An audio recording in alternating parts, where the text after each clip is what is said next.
우리 사랑하는 성도님들, 지난 한 주간 잘 지내셨습니까? 저도 건강히 잘 지내고 우리 성도님들께 오늘도 이렇게 말씀을 전할 수 있어서 참 감사하게 생각합니다.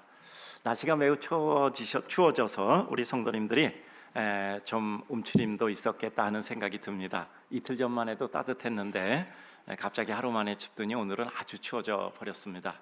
하루하루 인생의 날씨도 이렇게 흔들리고 또 달라지는데 또 우리 마음도 어떠하겠습니까? 이러저러한 변화 속에 적응하며 또 그 가운데 하나님의 뜻을 찾아 누리고 사는 것이 우리 삶이라고 생각합니다.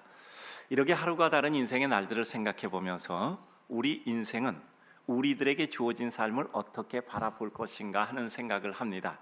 우리 인생은 항상 해석이 필요하고 해석에 의해서 어떤 것을 파악하고 나면 그것이 이루어질 때까지 기다림이 필요합니다. 바르게 의미를 파악하고 조급해서 속상하는 것보다는 지금 내가 해야 할 일하고 꽃이 필 때를 기다려야 합니다. 꽃이 심었으면 싹이 나고 줄기 자라고 잎이 자라서 결국은 꽃봉오리 이루어지고 그것이 피어질 때까지는 기다려야 합니다. 늘 말씀드린 대로 솥에 쌀하고 물 넣고 뚜껑 닫고 스위치 올릴 때 그 솥뚜껑에다 손 얹고 안수해서 기도하는 것보다는 내 가슴에 손을 얹고 밥이 될 때까지 편안히 기다리게 하옵소서 기도하는 것이 더 맞다라고 말씀드렸습니다. 인생의 그 어떤 길도 기다림과 인내를 제외하고 이루어질 수 있는 길은 없습니다. 그런데 중요한 것은 이때 그 기다리는 순간도 우리에게 기쁠 수 있어야 합니다. 기다릴 수 있음은 어떻게 가능한가? 기다리는 순간도 견딜 수 있어야 되는데 억지로 견디는 것은 한계가 있습니다. 따라서 그 기다리는 동안에 기쁨을 찾아서 누리다 보면 우리들에게 어느덧 터널의 끝에 서 있는 모습을 발견하게 됩니다. 따라서 우리는 언제든지 하나님께서 우리에게 열어주시는 눈을 통해서 볼 수 있는 하나님의 축복을 얻기를 소원합니다. 오늘 말씀 이와 같은 관점에서 진입합니다. 예수님이 제자들과 더불어 안식일에 밀밭을 가다가 제자들이 이삭을 잘라 먹습니다. 바리새인들이 비난합니다. 율법에 정통하고 그들이 율법을 잘 지킨다고 생각하고 가리키는 자들이라 믿는 이와 같은 사람들, 예수님의 제자들에 대해서 비난하는 것은 곧 예수님에 대해서 비난하는 것입니다. 이때 예수님께서는 두 가지를 들어 말씀하셨습니다. 다윗이 자기와 함께한 자들이 시장에서 하나님 전에 들어가서 제사장 외에는 먹어서는 안 될 진설병을 먹은 이야기를 합니다. 하나님이 그들 정죄하지 않았던 내용입니다. 또 한 가지는 안식일에 제사장들은 성전에서 안식의 규례를 넘어섬을 율법에서 말씀하신 것을 말씀하고 계십니다. 바리새인들은 율법이 추구하는 하나님의 뜻은 관심을 가지지 않고 율법이 행하라 한 그 형태, 즉 소위 말하는 형식 논리만을 가지고 사람들을 폄하하고 있었던 것입니다. 주님께서는 그들에게 왜 그런 일을 하고 하지 말아야 하는가 하는 사항을 넘어서서 왜 그런 일을 하라 하지 말라라고 말씀하셨는가 하는 하나님의 의도를 먼저 보실 것을 말씀하신 것입니다. 그리고 두 가지 더 말씀하십니다. 성전보다 더 큰 이가 바로 예수 그리스도이심을 말씀하십니다. 그리고 예수 그리스도는 안식일의 주인이심을 말씀합니다. 모든 것을 능가하는 그 어떤 것보다 크신 주님에 대해서 말씀하고 있는 것입니다. 이 말씀은 뭐죠? 너희가 그와 같이 제자들을 정죄하는 것은 너희가 하나님의 뜻을 먼저 파악하지 않고 그 행위만의 외형만을 평가하니 너희들이 잘못이라고 말씀하고 있습니다. 그리고 가장 잘못된 것은 너희가 나가 누군지 모르고 있다는 사실입니다. 예수 그리스도가 누구인지 알면 예수 그리스도가 그 제자들에게 같이 있었을 때 말리지 않았다는 사실만 가지고도 그 제자들의 행위가 무엇을 의미하는지를 알고 있는 거죠. 나는 제사를 원하는 것이 아니라 사랑과 자비를 원하심임을 말씀하고 있습니다. 율법의 본뜻도 그러하다함을 말씀하고 계시는 것이죠. 너희가 만약 그것을 알았다면 무죄한 자를 정죄하지 않았을 것이라고 말씀합니다. 주님을 모르니, 주님의 뜻이 사랑인 줄 모르니 자신이 아는 한계와 자신의 한계로 다른 이를 정죄하는 바리새인들에 대해서 경책하고 있는 것입니다. 이 같은 내용 조금 더 살핍니다. 첫째입니다. 판단의 근거와 결정 과정의 순서입니다. 근거와 순서. 이 근거와 순서는 우리가 모든 일을 하는 데 있어서도 가장 중요합니다. 왜 그렇게 생각해야 되고, 왜 그 일을 해야 되고, 또 왜 그 모습을 이뤄야 하는가라는 근거입니다. 즉 어떤 기준, 어떤 논리, 어떤 근거가 있고 그것이 결정되고 진행하는 과정에서 어떤 것이 우선적으로 순서적으로 이루어져야 되는가입니다. 판단의 근거, 즉 원리, 원칙, 그것과 더불어 그것이 진행되고 이루어진 과정의 순서입니다. 똑같은 일이 조합된다 할지라도 그 순서가 바뀌면 전혀 다른 일이 되죠. 자, 봅니다. 현상과 상황 속에서 어떤 일을 파악하고 결정하고 행함의 근거는 무엇일까 봅니다. 본질이 아닌 지엽적인 문제에 집착해 판단하면 오류에 빠집니다.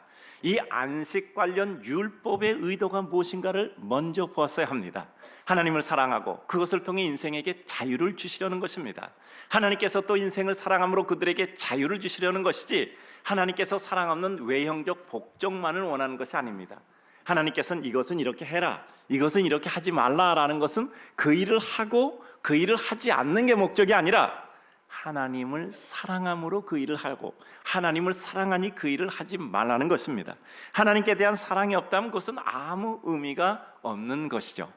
율법적 사고와 주님의 은혜와 사랑의 사고는 하나님께 대한 사랑이 있는가, 인생에 대한 사랑이 있는가입니다. 하나님은 인생을 사랑하고 그 인생은 하나님을 사랑하기에 그 관계가 이루어지는 거죠. 내 생각을 먼저 하는가, 주님과 그 주님께서 세우신 그 인생들을 먼저 생각하는가의 차이입니다. 따라서 우리들에게 가장 중요한 것은 무엇이냐 하면 바로 주님께서 우리에게 주신 대로 우리는 어떤 한 가지 작은 일에 집착하는 것이 아니라 전체를 보고 전체를 통하여 이루시려는 하나님의 뜻을 바라보는 것이죠. 제가 이런 말씀 드리잖아요. 우리에게 주신 하나님의 뜻이 옳다라고 생각하면 내게 주어진 모든 여건을 하나님의 은혜로 우리는 수용하여 받아야 한다는 말이죠. 그러니까 내가 엎드려졌어요. 왜 엎드려뜨렸을까? 아니, 운이 나쁘다, 기분 나쁘다가 아니라 왜 엎드려뜨렸을까 하는 그 뜻을 생각한다면 우리는 엎어졌을 때 바닥에 쓴 글씨를 봐야 됩니다. 우리가 자빠졌으면 우리는 하늘에 쓰인 글씨를 봐야 돼요. 구름의 가래 안 보이면 그 구름이 쓴 글씨, 아니면 구름이 지나갔을 때 하늘에 쓴 글씨를 볼 때까지 기다려야 합니다. 절대 일어나시면 안 됩니다. 엎어져서 갑치렀는데 아무것도 못 얻고 일어나면 어떻게 해요? 여러분, 사도 바울이 빌립보에서 감옥에 갇히잖아요. 근데 하나님께서 지진이 일어나서 옥토가 흔들리고 문이 열리고 착고가 풀려서 나오게 됩니다. 결과적으로 그들이 하나님의 은혜 가운데 새로운 은혜를 입죠. 오히려 간수장이 그러함으로 말미암아 자기들이 책벌을 받을까 두려워서 자결하려고 하니까 죽지 말라. 그럼 내가 어떻게 하면 구원을 얻겠습니까? 주 예수를 믿어라. 그리하면 너와 내 집이 구원을 얻으리라. 이와 같은 역사가 있게 되죠. 그리고 그 집에 가서 맞은 자리 다 치료하고 또 씻어내고 그 집에서 음식을 먹습니다. 결과적으로 그 집이 교회가 돼버린 거죠. 다시 돌아옵니다. 그랬더니 뭐라 그래요? 사람들이 나가라 하니까 사도 바울은 뭐라고 얘기합니까? 나는 안 나간다. 나는 이 감옥에서 나갈 수 없다. 내가 너희들이 가라 하면 가고 오라고 하면 오는 자냐 라면서 사도 바울은 그들에 대해서 어떤 정당성에 대해서 확보를 받은 후에 그들은 정중하게 나가라 함으로 나가게 되는 겁니다. 여러분, 우리가 어려움을 겪는데 중요한 것이 아니라 그 어려움 가운데 어떻게 하나님의 뜻과 하나님의 백성으로서 나의 품위를 지키고 하나님의 은혜를 이루는가 하는 것 매우 중요합니다. 엎어졌는데 일어나는 것이 우리에게 급선무가 아닙니다. 왜 엎어뜨렸는가 생각하고 그 뜻을 확보한 후에 일어서셔야 됩니다. 따라서 엎드려졌을 때 그냥 일어나는 게 우리가 할 일이 아니에요. 엎어졌으면 왜 엎어뜨렸느냐 하는 하나님의 뜻을 파악하고 나는 여기서 무엇을 취득하고 손에 들고 일어나야 되느냐 분명히 우리는 확보한 후에 일어서야 합니다. 그렇지 않으면 고생만 한 거예요. 고생만 한 거하고 고생 끝에 얻은 것이 있는 것 전혀 다르죠. 고생 끝에 얻은 것은 우리에게 굉장히 소중한 보화가 되는 법입니다. 그래요. 진실과 사실이 아닌 느낌과 정서 기질로 판단함으로 잘못 판단하게 되는 거죠. 우리는 주님의 뜻이 무엇인가 생각하고 묵상하고 기도하기 전에 먼저 판단합니다.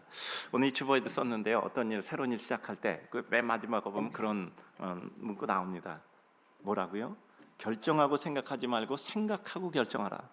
대부분 우리는 너무 좁고 해서 일단 결정해놓고 잘 됐는가 안 됐는가 나중에 생각한단 말이야. 그러니까 후회하는 것이 너무 많아요. 우리는 결정하고 생각하는 것이 아니라 다 충분히 생각하고 결정하면 거기서 오는 게 뭐죠? 수용의 의지가 생기는 겁니다. 어떤 일도 내가 한 거야.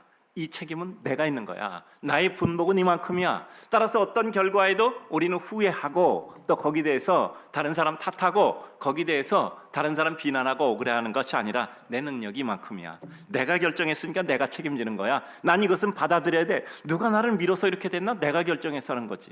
우리 늘 말씀드리잖아요. 동네 아저씨 아주머니 말 듣고 내 인생 결정하지 마라. 왜 다른 사람이 나한테 말해서 내가 그런 결정했다고 생각하십니까? 왜 다른 사람이 나에게 피해를 끼쳤다고 생각하십니까? 내가 결정해서 내가 책임지고 내가 그것을 누리는 겁니다.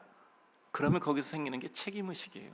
책임을 가진 사람은 반드시 어떤 한두 번의 어려움을 통해서가 아니라 여러 가지 과정을 통해서 결국은 하나님의 은혜를 잊고 인생의 어떤 일을 이룰 수밖에 없는 것입니다. 그래요. 사실이 아닌, 진실이 아닌 느낌, 정서, 기질, 순간의 판단으로 판단해버리면 잘못 판단합니다. 주님의 뜻이 무엇인지 묵상하고 기도하기 전에 먼저 판단하는 것이 아니라 기도하고 결정하고 이게 정말 하나님의 뜻이라고 확신된다는 것은 내가 어떤 경우에도 후회하지 않는다라는 확신이 들 때, 그리고 그 후에 후회하지 않을 때, 그때 우리는 하나님 앞에 우리 뜻을 결정한 겁니다. 내가 생각하는 판단의 기준과 진리의 기준이 주님이 인생을 살아가는 십자가의 죽음이어야 합니다. 내게 맞지 않는다고 주님께 맞지 않는 것은 아닙니다. 여러분, 내가 어떤 기준에서 판단하는가? 주님이 왜 이 땅에 오셨는가? 십자가 지려고 오셨고 결국 그것을 완성하고 우리들에게 모든 구원의 역사를 주신 거잖아요. 그럼 우리도 우리 삶 가운데 내가 완성할 일은 무엇이냐? 그 일을 우리는 이루기 위해서 결정하는 것입니다. 결정은 왜 합니까? 목적과 목표가 있으니까 결정하는 거죠. 그래서 우리는 하나님의 은혜 가운데 어떤 일을 볼 때 하나님의 뜻이 무엇일까? 나에게 왜 그 일을 주셨을까? 나는 어떻게 해야 될까? 그리고 내게 주어진 어떤 결과를 어떻게 수용할까? 그리고 거기서 마음에 맞지 않을 때 오히려 난 받아들이지 못하는 것이 아니라 이게 하나님이 내게 주신 거라는 것을 수용 인정함으로 우리는 부족하면 거기서 한 번 더 하고 두 번 더 하고 다른 사람 한 번에 하는 일을 날 10번이라도 걸려서 할 수 있다는 하나님의 은혜, 의지와 하나님의 은총을 구하는 겁니다. 하나님의 뜻은 관심 없이 자신의 생각과 논리로 판단의 근거를 삼으니 결정 과정의 순서가 뒤틀어져 버리는 겁니다. 하나님의 뜻에 관심이 없으면 내 생각과 논리, 이제까지 내가 학습화된 모든 것들이 결국 나를 결정해 버리는 겁니다. 우리가 예수 그리스도께 회개하고 회심한다는 것이 무엇일까요? 나의 사고 구조를 다시 하나님의 은혜로 개조하는 겁니다. 산상수훈의 내용이죠. 우리가 생각하는 논리를 넘는 하나님의 또 다른 은혜의 논리 가운데 이제는 내가 모든 삶의 구조를 바꾸는 거예요. 시스템을 바꾸는 겁니다. 모든 구조를 바꾸는 거예요. 여기서 가장 중요한 게 뭐냐면 순서의 뒤틀림이란 말이죠. 어떤 것을 먼저 생각하고 어떤 것을 나중 생각할까, 어떤 것을 우위에 두고, 우리 여러 가지 모든 것에 난이도 없는 문제는 없습니다. 다 난이도가 있어요. 그런 가운데서도 우리는 조금 어려워도, 점점 어려워도 결국 어려운 문제가 나에게 유익을 줄 것이다 생각하고 우리는 그 가운데 하나님의 뜻을 찾아가야 합니다. 순서가 맞아야 돼요. 하나님 생각하고, 그리고 나를 생각하고, 상황을 생각하고, 내 주변을 생각하고 하는 모든 순서들이 맞지 않으면 우리는 전혀 엉뚱하게 결정을 해버린단 말이죠. 모든 일에 가장 중요한 것 중에 하나는 순서입니다. 무엇을 먼저 생각할 것인가, 무엇이 더 우선권인가 생각해야 합니다. 주님은 나 같은 인생이 아닌 하나님이라는 사실에 대한 이해와 신뢰가 우선적인 근거가 되어야 합니다. 오늘 성경을 보면 주님과 대화하는데 주님께 잘잘못을 가리려고 한단 말이죠. 이건 우리의 삶에 적용하면 무엇이냐면 내게 주어진 여건에 대해서 내가 선호 판단을 한단 말이죠. 그러니까 내게 주어진 어떤 여건이 있는데 어떤 건 우리 인간적으로 좋은 것도 있고 나쁜 것도 있잖아요. 그런데 우리는 그 선호 판단을 넘어서 하나님이 내게 주신 것은 다 좋은 거예요. 왜냐하면 지금은 고통스러워도 이유가 있으니까 주신 것이고, 그렇다면 우리에게 이루어지는 게 뭐죠? 항상 기뻐하고 쉬지 않고 기도하고 범사에 감사할 수 있는 일들이 우리들에게 이루어지는 것이죠. 그러니까 오늘 바리새인들은 이해가 안 됐으면 어떻게 생각해야 됐을까요?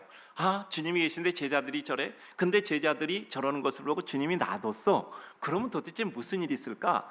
내가 생각하기엔 주일날 저 밀밭에서 제자들이 미리삭을 잘라서 먹으면 안 되는데, 그러면 주님께 이해를 구해야 되는데 주님의 잘못된 것을 지적하려고 하잖아요. 주님이 잘못됐다는 것을 지적하려고 하는 겁니다. 주님, 제가 가지고 있는 지식과 내가 가지고 있는 논리로는 이게 이해가 안 됩니다. 주님, 어떻게 나에게 좀 가르쳐 주세요. 이게 우리의 겸손한 구도적 자세잖아요. 근데 이들은 주님께 배우려는 구도적 자세가 아니라 주님을 평가하려는 비판자여 판단자로 섰기 때문입니다. 여러분, 왜 우리는 우리의 삶 가운데 하나님의 뜻을 수용해야 될까요? 그것이 우리에게 주시는 하나님의 은혜의 방법이기 때문이죠. 우리는 언제나 현상과 의미에 대해서 배웠습니다. 본질에 대해서 배웠어요. 상위가치, 하위가치에 대해서 배웠고, 깨달음과 사명의 발견에 대해서 배웠습니다. 언제나 주어진 현상이 아니라 그것이 가지고 있는 의미. 내게 주어진 모든 여건이 아니라 여건을 내게 주시는 하나님의 은혜, 의도 파악하는 겁니다. 그리고 가장 중요한 것은 이것을 해결할 수 있는 단 한 가지, 마서키. 모든 것을 해결할 수 있는 것으로 해결하는데 그게 뭐죠? 예수 그리스도란 말이에요. 예수 그리스도라는 키를 대면 모든 문이 열리잖아요. 그러니까 나는 이 문제를 어떻게 해석해야 되는가? 나는 이 상황을 어떻게 해야 되는가?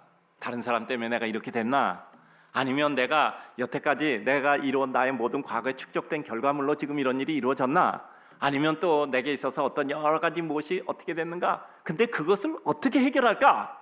내 가지고 있는 능력으로, 내 가지고 있는 물질로, 내 가지고 있는 지식으로 어떤 걸로 해결할까? 그런 가운데 그 모든 것을 통과하는 하나가 있잖아요. 바로 본질이란 말이죠. 마스터키. 한 가지 되면 다 열리는 문. 예수 그리스도잖아요.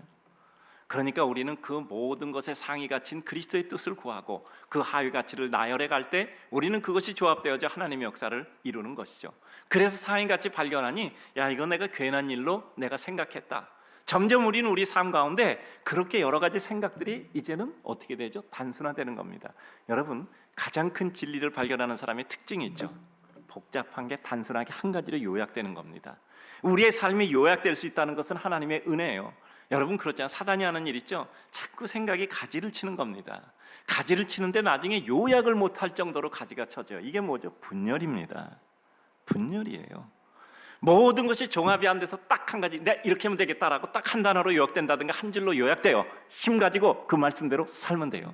근데 그 요약이 안 되는 겁니다. 이게 분열이에요.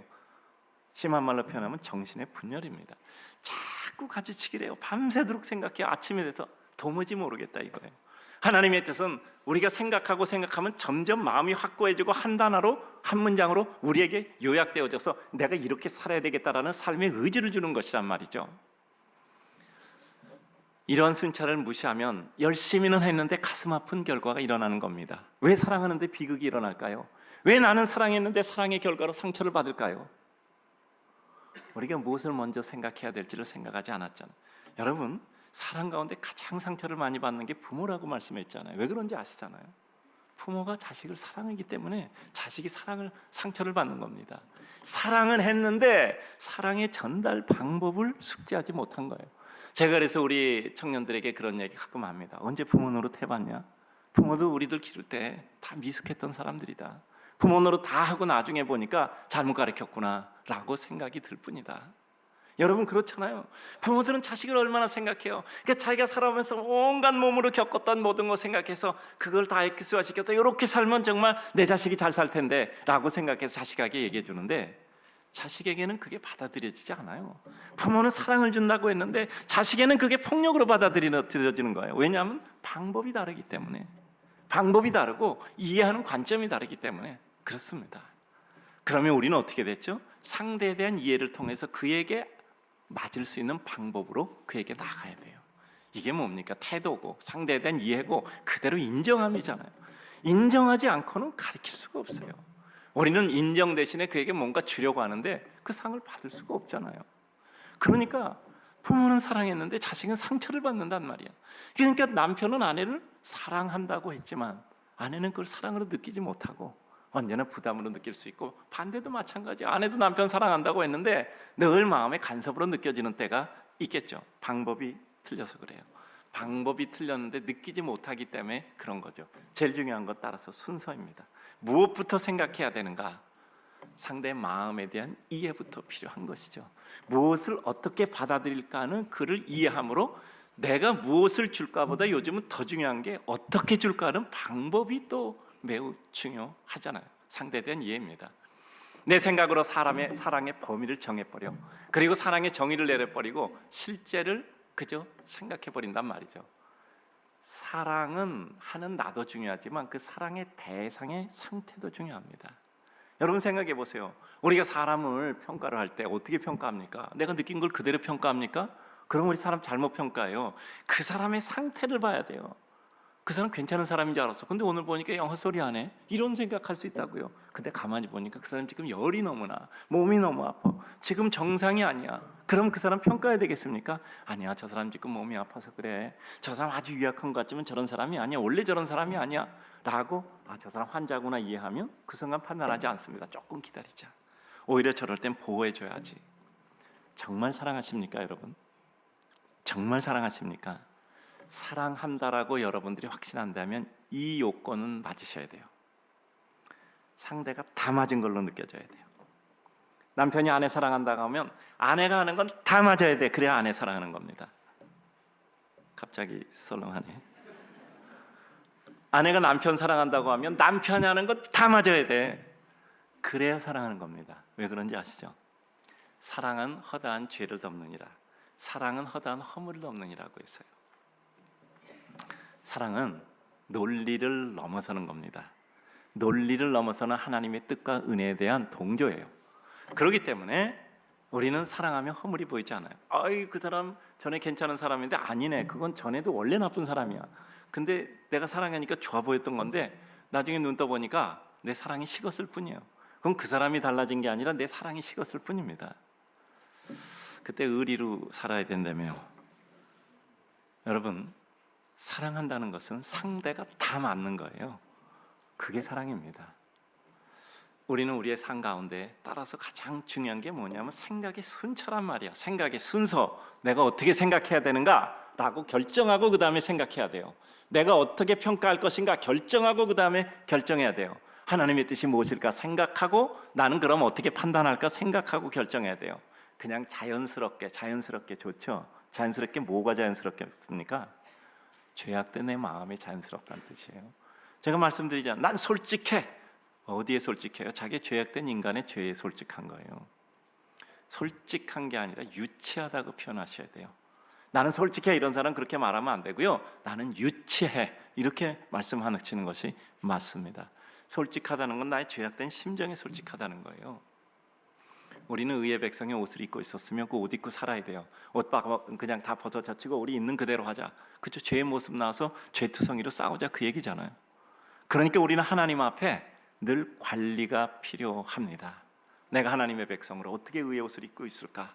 성도는 성도의 옷을 입고 만나셔야 돼요. 성도가 성도에 딱 벗어버리고 있는 그대로 만나자. 이건 그냥 죄악이 드러나서 오히려 상대에 대한 혐오밖에 느끼는 게 없는 겁니다.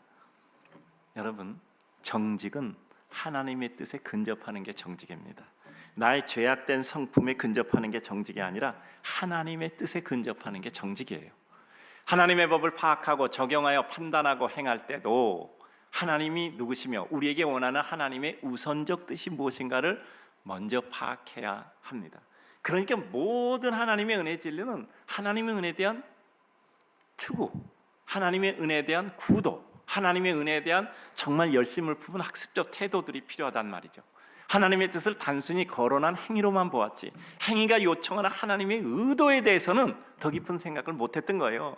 안식일에 뭐 이런 거 음식 먹는데 그렇게 하지 마라. 뭐 안식일에 또 뭐 이렇게 뭐 나귀 타고 다니지 마라 하는 그 행위를 그들은 기준의 근거로 삼았지 왜 그렇게 하는가는 기준의 근거로 삼지 않았단 말이죠. 우리 사랑하는 성도님들, 이해라는 것이 무엇입니까? 상대의 본뜻을 내가 헤아려 아는 거잖아요. 늘 우리는 이러한 뜻과 의미를 생각하는 것이 습관되지 않으면 작고 가벼운 일을 해도 더 깊고 오래 견디며 근본을 해결하고 또 먼저 보아야 할 것을 볼 수가 없는 겁니다. 우리 사랑하는 성도님들, 먼저 본 사람이 이기는 겁니다. 끝까지 가는 사람이 이기는 것이고요. 인내하는 사람이 이기는 겁니다. 본뜻과 의미 과정을 바로 선택하는 사람이 이기는 겁니다. 내 뜻보다 하나님의 뜻과 하나님의 과정, 순서, 방법을 선택하는 사람이 결국 이길 수 있는 겁니다. 끝까지 이기는 사람은 결국 사랑하는 사람입니다. 여러분, 우리 인생 가운데 가장 편한 것은 사랑하는 거예요. 미워하는 것보다 사랑하는 것이 훨씬 더 쉽습니다. 미워하는 게 얼마나 어렵습니까? 여러분, 그것은 나 자신까지도 무너뜨리는 거잖아요. 10년 걸려서 원수 갚았다고 합시다. 원수 갚으려고 10년 노려보는 동안에 내 마음은 다 굳어져 버린 거예요. 차라리 내가 다 용서해주고 내가 편안하게 사는 것이 더 큰 은혜일 뿐이에요. 자, 두 번째, 예수 그리스도는 누구시며 그 능력과 권한에 대한 이해와 믿음입니다. 오늘 성경에서 보면 가장 중요한 것은 예수님이 내가 안식일보다 크다, 내가 안식일보다 크다, 그리고 내가 안식일의 주인이다, 성전보다 크고 안식일의 주인이다 말씀하시잖아요. 결국 네가 나를 모르니까 이런 엉뚱한 일을 묻는다고 얘기하는 겁니다. 여러분, 우리 인간의 정말 무지가 죄입니다. 하나님을 모르는 게 죄잖아요. 무지가 죄예요. 근데 어느 날 내가 무지하다는 사실 한 가지만 깨달으면 그때부터 일어나는 것이 발전이란 말이죠. 예수 그리스도는 우리의 판단 대상이 아니고 구도의 대상이며 그를 보고 닮아감이 우리 삶의 완성입니다. 따라서 예수 그리스도는 내가 판단할 대상이 아니에요. 왜 주님은 제자들 제대로 못 가르쳐서 이렇게 안식일에 범죄합니까? 물어볼 대상이 아니라 주님이 하는 게 맞는 거예요. 그럼 무조건적인 믿음이냐? 아니죠. 무조건적인 믿음이 아니라 내 범위를 넘어선 주님의 은혜를 인정하는 겁니다. 이건 말장난이 아니에요. 우리의 삶 가운데 주님을 내가 인정한다. 내게 이루어진 모든 것. 우리 늘 노래처럼 부르잖아요. 생각이 바뀌면 말이 바뀌고, 말이 바뀌면 행동이 바뀌고, 행동이 바뀌면 습관이 바뀌고, 습관이 바뀌면 그때 인생이 바뀐다. 늘 우리 얘기하잖아요. 자, 가장 먼저 생각 바뀌고, 말이 바뀌고, 행동이 바뀌고, 습관이 바뀌어 인생이 바뀌는데 그 생각의 바뀜은 뭘까요? 생각의 바뀜이라는 것은 우리에게 있는 모든 가치 체계란 말이에요. 가치 체계는 뭡니까? 우리가 무엇을 기준으로 사는가? 그것은 예수 그리스도란 말이에요. 그러니까 그리스도는 판단의 대상이 아니라 우리가 기준을 삼을 수 있는 근거예요. 주님이 하시는 것은 맞습니다. 성경을 따르는 겁니다. 우리는 그것을 배우는 것이지 비판하는 게 아니에요. 그러니까 우리는 오늘도 하나님 앞에 주여 말씀하옵소서, 주의 종이 듣겠나이다. 그것이 우리의 삶의 태도란 말이죠. 근데 자꾸 우리는 판단하잖아. 해야 될까 말아야 될까? 그렇게 살까 말까? 왜 나는 이렇게 세상의 모든 것은 불합리한가? 세상의 모든 사람은 왜 다르게 사는가? 여러분, 부자 빈자를 하나님께서 같이 만들었다 그랬어요. 이건 뭐야? 그럼 불공평하잖아. 여러분, 그러나 그 불공평을 다 공평하게 하실 수 있는 것이 뭡니까? 예수 그리스도의 구원의 진리잖아요. 여러분, 빈민은 나라도 구휼하지 못한다 그랬어요. 그 수많은 것들을 어떻게 골고루 다 평등하게 할 수 있겠습니까? 늘 말씀드리지만 평등하게 지금 똑같이 나눠줬어요. 일정 시간 지나면 지금과 같은 구조는 다시 그대로 만들어집니다. 얼굴은 바뀔 수 있어요. 왜냐하면 사람의 기질, 성품, 성향, 가지고 있는 여러 가지 여건과 능력들 다 달라서 결국은 지금과 같은 구조로 다시 만들어질 겁니다. 그러면 우리는 어떻게 해야 인간이 모두가 다 행복할 수 있을까요? 저는 아무리 생각해도 복음밖에 없어요. 모두가 다 다른 여건 속에 모두가 기뻐할 수 있는 것, 그것은 복음밖에 없어요. 여러분, 가진 자도 가지지 못한 자도, 배운 자도 배우지 못한 자도, 성격이 유한 자도 강한 자도 모두가 한 가지로 행복할 수 있는 것은 예수 그리스도밖에 없단 말이에요. 예수 그리스도는 그 모든 것을 능가하는 하늘의 진리이기 때문이죠. 항상 우리는 주님의 뜻을 받아들이되 그 받아들임이 내 기준이 아니라 주님의 뜻을 먼저 생각함입니다. 하나님은 무슨 뜻일까? 주님은 어떤 역사를 이룰까? 내가 그러한가는 우선 내 마음이 불편해도 그것을 순복하는 과정을 거친다면 나는 성장하고 발전하는 겁니다. 그래요. 내가 주님의 뜻을 받아들이는가? 좀 불편해요. 늘 말씀드리잖아요. 우리 한번 따라서 합시다. 나는 참 행복했다. 그러나 편안하지는 않았다. 삶은 편안하지 않아도 행복할 수 있습니다. 근데 편안했는데 불행할 수도 있어요. 우린 선택해야 돼요. 좀 편안하고 행복하면 얼마나 좋을까? 근데 그런 일은 별로 없어요. 왜냐하면 하나님은 항상 균형을 맞추시잖아요. 진리는 균형이잖아요.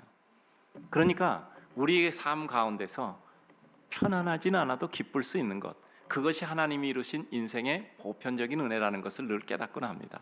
나와 다를 때 설득하기보다는 그의 어떤 면이 맞는가를 생각해서 그의 마음을 이해할 때 우리는 오히려 승리하게 되잖아요.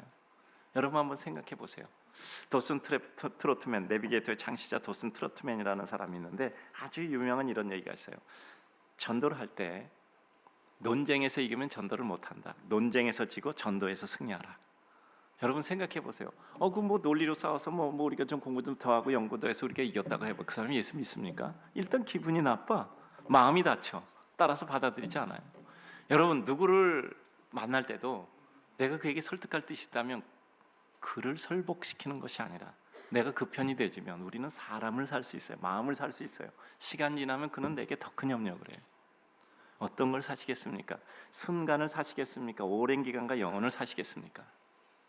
우리는 자꾸 작은 것은 져줘야 돼요. 그러니까 우리는 그를 내 마음에 들게 만드는 게 아니라 그가 나를 좋아하도록 만드는 것이 더 중요하잖아요. 그땐 그에게 져줘야 돼요. 내가 원하는 것을 얻으면 우리는 그를 나와 함께 같이 가게 할 수가 없어요. 그리고 머리 쓰는 것보다는 우리는 하나님의 뜻 가운데 그 말씀을 따르는 것이 우리들에게 은혜예요. 주님은 오늘 안식일에 이삭 비벼 먹는 제자들과 바리새인과의 대화 속에서 보여주시는 것은 결국 주님을 바로 알라는 것을 가르쳐 주셨습니다. 이 말은 주님의 뜻이 너희의 생각과 원칙과 기준이 되어야 되는 것을 가르쳐 주셨고요, 하나님의 진실한 안식의 뜻과 하나님의 의도를 하나님의 계획과는 전혀 모르고 행하는 것은 우리들에게 있어서 도움이 안 되잖아요. 왜 안식을 주셨습니까? 안식은 두 가지잖아요. 예배하는 것과 쉬는 것이잖아요. 구별하여 예배하는 것과 쉬는 것. 근데 그것은 상관없이 뭐 주일날 온다 안 온다 그것만 따지면 어떻게 하시겠어요? 여러분 오시다가 이렇게 자동차가 부딪혀 사고가 났어요. 근데 앞에서 난 괜찮은데 앞에 사람 피가 철철 흘러요. 그럼 여러분 뭐 해야 돼? 난 교회 가니까 나 주일 지켜야 돼. 그래서 그 사람 놔두고 경찰서에 전화해 놓고 놔두고 여러분 이 자리에 와서 예배 드리면 그게 안식일 지키는 겁니까? 저는 그렇게 생각 안 합니다. 옆에 사람 피 철철 흘리면 그 사람 일단 데려다 줘야죠. 일단 데려다 줘야죠. 또 이것 때문에 교회 안 나온 사람 없길 바랍니다. 잘 됐다. 아주 좋은 얘기 하셨네. 은혜 받고. 데려다 주고 오세요. 우리 사랑하는 성도님들, 주님의 뜻이 무엇인가를 보셔야 돼요. 그 행위만 보시면 우리는 항영 오해를 한다니까요. 그러니까 이렇게 하지 말라 하라 하는 그 행위만 보니까 우리는 율법주의자가 되는 거예요. 그 행위보다 마음을 보시면 하나님께서는 나는 제사가 아니라 사랑을 원한다고 말씀하셨단 말이죠. 더 심한 것은 하나님 모르면서 안다고 생각하는 겁니다. 우리가 모른다는 것을 아는 것 자체가 우리의 출발이에요. 우리는 나하고 다를 때 내가 그를 설득하는 것이 아니라 내가 그에게 설득되어주는 것이 유익할 때가 더 많잖아요. 왜냐하면 그 마음 사서 그가 내 편이 된단 말이죠. 그의 마음을 살 수 있기 때문이죠. 항상 우리는 큰 것을 먼저 봐야 합니다. 사람을 얻는 것은 내 작은 것 내주고 그에게 더 큰 기쁨과 유익을 공유하는 거잖아요. 이기면 못 얻어요. 상대 명분 살려주고 갈 길 가게 함으로 우리는 함께가 더 큰 역사를 이룰 수 있잖아요. 시간 가면 바람결에 다 깨닫는 것이 인생입니다. 모르겠습니까? 그 당시 몰라도 시간 가면 모르겠습니까? 늘 말씀드리지만 그하고 약속하고 왔다고 약속이 아니잖아요. 밤에 와서 들어놓을 때 생각하니까 그게 아니야. 그럼 당장 뒤집히는 겁니다. 우리는 나중에 돌아오니까 그거 아닌데 내가 그때 잘못했다 생각해서 다시 마음 먹어야지 해서 내가 정말 잘못 생각했네. 나에게 기회가 또 없을까? 그때 그 사람이 진정으로 나를 돕는 사람이 되잖아요. 왜 인생은 주님을 판단하려고 할까요? 잘 모르고 아는 것에 한계가 있어서 그렇잖아요. 왜 고집이 생길까요? 자신이 없으니까 고집이 생기고 주장하는 겁니다. 자신이 있으면 내 생각을 그에게 동조해 줄 수 있잖아요. 그 순간 우리를 보면 강한 사람, 하나님의 사람이 되는 거잖아요. 오늘 안식의 길과 관련된 바리새인과의 대화에서 중점은 결국 주님을 알라는 것을 강조하는 것이죠. 그는 성전보다 크고 안식일의 주인인데 그의 모든 의도는 인간에 대한 사랑이라는 것이잖아요. 이게 우리의 모든 핵심 요약이잖아요. 인간을 사랑하지 못하고 주님을 사랑한다는 것은 우스꽝스러워요. 어찌하여 눈에 보이는 형제도 사랑하지 못하면서 눈에 안 보이는 주님을 사랑할 수 있다고 하겠습니까? 천하 만민이 사랑스러워질 때 우리는 하나님의 뜻에 근접한 겁니다. 우리는 힘든 것 없어요. 일하면 승리 못해요. 날마다 일만 하는 사람이 어떻게 승리합니까? 날마다 놀아야 승리하죠. 내가 일하는 게 노는 게 돼야죠. 그렇잖아요. 좋아서 하는 거면 노는 거, 힘든데 억지로 목적이 있어서 하는 것은 노동. 둘 중에 하나 우리 선택하셔야 되잖아요. 그러니까 우리 사랑하는 성도님들은 평생 동안 일해본 적이 없는 하나님의 사람 되시기를 주님의 이름으로 축복합니다. 평생 동안 좋은 일 하다가 너무너무 행복했다. 제가 그 얘기 듣고 이렇게 기억이 돼서 남아 있습니다. 박세리 선수 골프하는데 너무 힘들지 않습니까? 그러니까 뭐라고 대답하냐면 나는 내가 좋아하는 골프를 날마다 할 수 있어서 너무 행복했다. 이렇게 답하더라고요. 아니 오래전에 나는 내가 좋아하는 골프를 나는 그냥 매일 할 수 있어서 너무 행복했다. 그 사람 골프 선수인데 골프가 일이 아니야. 자기의 행복이고 자기의 취미고 자기의 놀이지. 그렇잖아요. 이렇게 예배드린데 여기 안 들어오면 나가다 다리 부러져. 뭐 이런 생각하면 우리가 어떻게 살겠습니까? 안 부러지네, 안 나가도 되네. 그렇게 생각하겠죠. 근데 예배 오면 너무 행복하잖아. 너무 행복하잖아. 목사님의 말씀도 들을 수 있고 무정한 이들이요. 그렇잖아요. 찬송도 할 수 있고 옆에 있는 그린 사람들의 얼굴도 볼 수 있고 예배당에 와도 참 기쁘고 또 우리 성도도 그런 생각 내가 저 예배당 길 때 그래도 내가 또 이렇게 헌신했는데 참 너무 감사하다 이런 마음도 들고 너무 감사하잖아요. 내 사랑하는 교회 내가 와서 이렇게 예배 드릴 수 있으면 얼마나 좋을까 하는 생각이 있잖아요. 우리가 주님을 판단하는 실제적인 사례는 어떤 것일까요? 내 생각 가지고 자꾸 다른 일을 설득하려고 다른 사람 선택하려고 그리고 그가 동조해주면 기뻐요. 그런데 동조해주지 않으면 슬퍼. 당연한 것 같지만 내 판단의 범위가 너무 좁다는 것을 입증하는 거예요. 다른 사람이 나와 다른 주장을 해도 그럼에도 불구하고 내가 그들을 받아들일 수 있다는 것은 내 범위가 그만큼 넓어진 거예요. 이렇게 생각하시면 됩니다.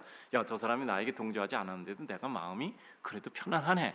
하나님 감사합니다. 여러분, 그 일을 이룬 것보다 여러분이 더 커진 게 더 큰 감사예요. 오늘 바리새인들 자신의 뜻으로 옳다 그러다 판단했죠. 가장 근본적인 원인 주님 모른 겁니다. 주님과 논쟁하려고 했고 지적한 거예요. 우리가 어떻게 주님을 지적합니까? 내 생활 틀리다, 이건 아닙니다. 하나님, 어떻게 우리가 하나님을 판단할 수 있겠습니까? 마음에 기쁨이 없고 감사가 없는 때 꼭 이런 겁니다. 내 생각과 다를 때 분노가 일어나죠. 하나님이 하신 일에 대해서 수용 못하는 거예요. 상대에게 길을 열어주려는 마음이 있을 때 내 길이 열리는 겁니다. 오리 가주라 할 때 이건 왜 이렇게 남한테 이렇게 부담 줘? 부담이 아니라 안 됐다. 그래도 내가 조금 더 가줄 수 있는데 갈 수 있다면 축복이죠. 날마다 새 은혜를 사모합니다. 이전의 것을 지키는 것만이 아니라 그것을 능가하려는 유연함이 있을 때 인생은 달라지는 거예요. 여러분, 우리 사람 가운데 가장 훌륭한 사람은 날마다 조금씩 발전하는 사람이에요. 날마다 조금씩 발전하는 거예요. 어제 못하던 일을 오늘 한단 말이에요. 오, 작년에 안 그런데 올해 대단하네. 저 사람 도대체 어디까지 클 거야? 우리 옆에 사람한테 얘기해 봅시다. 당신은 어디까지 크십니까? 하늘까지 땅끝까지. 그래요. 날마다 달라져야 돼요. 집에서 남편을 볼 때, 아내를 볼 때 우리 남편이 작년하고 달라졌네. 우리 아이가 잘해요. 여러분, 그러면요 얼마나 좋습니까? 우리 작년에 못하던 거 올해 하고 올해 못하던 거 내년에 꼭 하시기를 주님의 이름으로 축복합니다. 마지막입니다. 세 번째, 인생에게 진정한 자유를 주는 그리스도에 대한 이해와 믿음입니다. 예수 그리스도에 대한 신뢰는 우리에게 사고의 자유를 주고 행동의 자유를 주고 행복과 기쁨을 누릴 자유를 줍니다. 그러니까 우리는 행복을 누릴 자유가 있어요. 그런데 우리가 그 행복을 누릴 자유를 묶임받은 겁니다. 수고하고 무거운 짐을 진 사람들은 주님께 와서 무거운 멍에 벗고 씻고 가벼운 짐으로 멍에를 치라고 진정한 쉼을 얻도록 말씀하셨습니다. 지난번에 우리 배웠잖아요. 어떤 것이 쉽고 가벼운 것일까요? 주님을 우리에게 사랑과 자비, 연민의 축복을 주신 분으로 인정하는 겁니다. 그때부터 내 마음이 편해지고 쉼을 얻는 겁니다. 뭐냐 하면 어떤 경우도 주님의 축복이에요. 어떤 경우도 주님의 은혜예요. 잠시는 우리가 못 참아서 흔들거릴 수 있겠지만 믿음은 충격의 흡수 속도라고 말씀했잖아요. 빨리 습득하고 빨리 흡수하고, 그래, 이게 하나님의 은혜야. 어떤 소재가 내게 주어져도, 슬픔, 나에게 고통, 아픔, 시련, 이 소재가 주어져도 나는 이 소재를 가지고 난 얼마든지 하나님의 뜻을 이뤄낼 수 있을 거야. 여러분, 우리가 장인이라는 걸 뭘까요? 어떤 소재도 그걸 가지고 작품을 만드는 게 장인입니다. 여러분, 그렇죠? 명필은 붓을 탓하지 않아요. 어떤 여건이 주어도 비 오는 날도 좋은 일 할 수 있어요. 눈 오는 날도 좋은 일 할 수 있고요, 맑은 날도 좋은 일 할 수 있는 겁니다. 맑은 날도, 눈 오는 날도, 비 오는 날도 기뻐할 수 있는 것이죠. 그렇습니다. 우리는 이기는 것이 아니라 그를 자유케 해주는 거예요. 그러니까 내 주변에 있는 사람을 내가 지배하는 것이 아니라 그에게 자유를 주는 거예요. 우리가 인류의 실천이라고 하는 것도 누군가 작은 부분이라도 자유함을 얻을 수 있는 구조를 만들어주는 거잖아요. 정말 물질적인 작은 것에도 어려움이 있다면 그 문제를 해결했지만 그 부분에서는 자유로워지잖아요. 또 우리가 사고의 자유도 주고, 우리는 사람들에게 자유를 주는 사람이 돼야 돼요. 누군가 자유케 해야 돼요. 그들의 죄로부터 자유케 하는 예수 그리스도의 은혜의 복음을 전해줘야 하고요, 그들의 삶이 자유를 얻을 수 있는 삶의 구조를 제공해줘야 돼요. 한 번 주고 끝나는 거 아니고 구조를 만들어줘야 돼요. 우리 사랑하는 성도님들, 주님은 우리에게 자유를 주시잖아요. 죄로부터 자유롭고, 나의 그릇된 사고로부터 자유롭고, 내가 이제 가졌던 모든 습성과 성품, 기질로부터도 우리를 자유롭게 하시잖아요. 그렇다면 우리도 그 주님을 따라 누군가를 자유롭게 해줘야 되잖아요. 나를 맞는 사람이 자유를 얻고 무엇인가 자유롭게 생각할 수 있고 자유를 누릴 수 있는 심정의 감동, 삶의 구조 획득, 그것을 통해서 삶의 기쁨을 깨달을 수 있는 이와 같은 마음을 열어줘야 되잖아요. 인생은 한없이 가치가 있어질 수 있습니다. 날마다 한 가지 깨달으면 인생이 달라집니다. 한 줄 내가 붙잡으면 인생이 달라져요. 단어 한 가지 붙잡으면 인생이 달라져요. 오늘 보니까 내가 이 문장을 써놔야 되겠다고 여러분이 한 가지 기록해놨으면요, 그것 때문에 여러분 달라지는 거예요. 내가 길거리 가다 어떤 생각이 퍼뜩 떠올라서 야, 이건 적어놔야지 하고 적어놨어요. 그것 때문에 우리 인생이 달라진다니까요. 이기는 것보다 중요한 것은 그에게 자유를 주는 겁니다. 그에게 자유를 주면 그는 그 자유를 가지고 우리에게 기쁨을 줄 거예요. 하나님이 우리에게 자유를 주셨으니까 우리는 하나님을 영화롭게 하고 싶잖아요. 사람은 자유를 상실하면 어떻게 되는지 아시죠? 그 다음부터는 폭력적으로 바뀌는 겁니다. 사람은 자유를 상실하면 그 다음부터 폭력적으로 바뀌는 거예요. 다른 사람의 자유를 지배하려면 우리는 폭력을 만날 수밖에 없는 겁니다. 삶의 슬픔을 만나는 거예요. 굴종이 자유함에서 오는 동조가 돼야 돼요. 여러분, 굴종은 시간이 지나면 언제든지 폭발하는 겁니다. 그 굴종했던 삶이 자유함에서 오는 동조자가 돼야 돼요. 그래서 우리는 누굴 만나도 그에게 자유를 줘야 돼요. 우리는 그에게 자유를 구조화시켜 줘야 돼요. 그래서 우리는 긴 시간이라도 가지고 그에게 무엇인가 자유의 구조를 줄 수 있는 일을 위해서 수고하는 겁니다. 주님께 대한 믿음이 이루어지는 순간 왜 우리는 자유해지고 기쁨을 누릴 수 있는 것일까요? 주님은 우리에게 자유를 주시기 때문이에요. 그는 우리를 사랑하시기 때문이에요. 사랑이 있는 자와 이용하려는 자, 그리고 사용해서 유익을 보려는 자는 다 다릅니다. 주님은 우리를 통해서 활용하고 이용해서 우리에게 무엇인가를 원하고 이루시는 분이 아니에요. 우리를 사랑하는 분이란 말이죠. 그리고 그것을 깨달을 수 있는 지혜를 우리는 구해야 돼요. 기쁘고 자유하셔야 돼요. 우리 사랑하는 성도님들, 정말 자유하셔야 돼요. 교회 나와야만 돼서 나오는 게 아니라 나오고 싶어서 나오셔야 돼요. 주님이 누구신 줄 아니 두렵지만 그 두려움을 넘어 나를 버리지 아니하심을 알고 기쁘고 감사하고 자유로워 주님 앞에 나와야 됩니다. 오늘 말씀 맺습니다. 자유함, 주님을 알므로 이루어집니다. 결국 우리의 모든 인생은 인식, 깨달음으로 자유를 얻음으로 우리에게 하나님의 은혜와 행복을 주는 거예요. 주님은 안식일의 주인이고 성전보다 큰 모든 것이 주님으로부터 비롯되고 진행되고 완성된다는 뜻이잖아요. 그 주님을 알면 이 모든 것이, 그 주님을 믿으면 이 모든 것이 우리에게 주어집니다. 주님 따르고 기뻐하고 그에 대한 진정한 깨달음과 암과 가까이함과 누림이 축복이기를 주님의 이름으로 축복합니다.